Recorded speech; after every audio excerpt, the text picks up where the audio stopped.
Your kissing scene here in your indie, first indie. Maraming mint. Yun ang masasabi namin. Tsaka komportable kami sa isa't isa. No, take one and Anong day kayo magtitindig? sana maulit.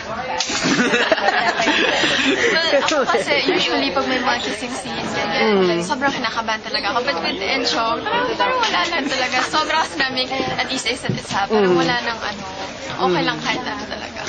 Nagulat ka ba nung sinabi na may kissing scene ka? Ikaw, anong reaction mo nung nalaman mo? Sabi ko, yes. Kasi hindi pa namin nagagawa nga. Kumbaga, challenge yun sa amin eh. Na hindi pa namin nagagawa. Tapos hindi pa siya mainstream yung paggagawa namin. Kumbaga, feeling talaga namin indie siya. Feeling talaga namin freedom. Yes. And yun, talagang, nako, si Encho dito, kailangan nyo talagang abangan yun. Kasi kakaiba. Yung natara sa amin ako. Yung kissing scene namin, hindi siya yung smack lang, hindi lang yung typical na lips. Paano? Basta, nako. Kung may award siguro ng best on-screen kiss. Tayo ba yun? Tapos afterwards, after nangyari yun, anong reaction niyo? Ikaw yung sinasabi mo. Appear. Appear kami. Yes. Kasi success eh. Kumbaga, parang wala kami nakagat na labi. Yung mga ganon. Mga nagawa namin ng kung ano yung hinihingi talaga. Tapos sinasabi mo parang awkward ka. May awkward moment ba after that? Siguro mga 2 minutes parang May ganon? Ikaw na awkward ka. Oo, dahil. kasi hindi siya sanay. Hindi rin ako sanay. So parang tama ba kaya yung ginawa ko? Baka naman sumobra. Or tama ba yung pinapagawa sa akin ni Derek? Yung mga ganon.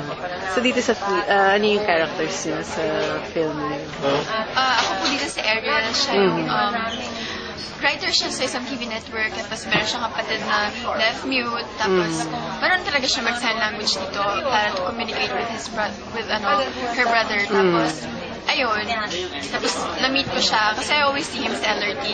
Siya si Ako naman, nakikita niya ako mag-sign language. Yun yung first impression niya na pipi ako. Kasi nga, yung mga estudyante kong mga bata, nako-communicate ko doon. So, ako naman, yung backstory ko kasi is yung because of family problems, I stayed alone for 3 months or so. Tapos, hanggang natuto ako mag-sign language, hanggang napunta ako sa school, napalapit ako sa mga bata, tapos doon na kami nagkakilala. So ano to? Love story ito? Love story na to? Love story na akala nila, kasi usually, nagsisimula at nagtatapos yung love story. Dito, by the end of the movie, magsisimula pa lang yung tunay nilang love story. So, this is your first indie film? Me first. This is my second one.